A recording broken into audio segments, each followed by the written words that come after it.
Unregulated digital apps could damage the island's reputation, says Susan Jackson, the Shadow Minister for Transport.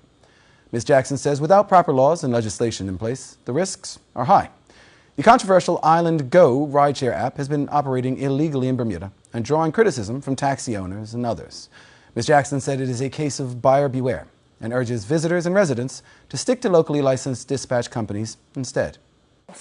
My real concern, though, is that Bermuda knows who they're doing business with, and making sure that we are continuing to have legislation in place and regulations that give us a nexus, a connection, a relationship with any of the digital app administrators that may be out there.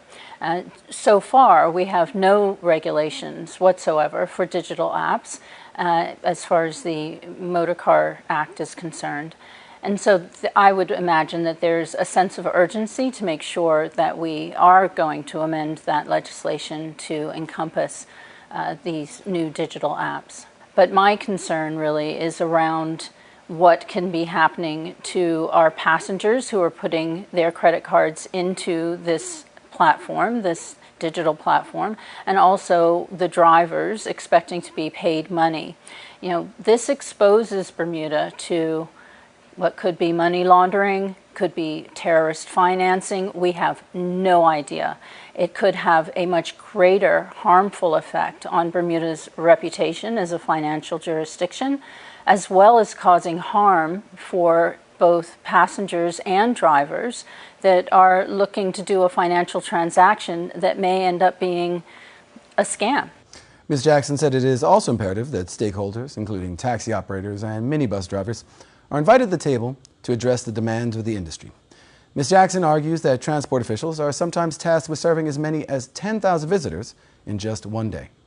On the other side, we can take a look and say, well, yeah, people who are visiting the island want rideshare, they want to be able to use credit cards and the rest of it.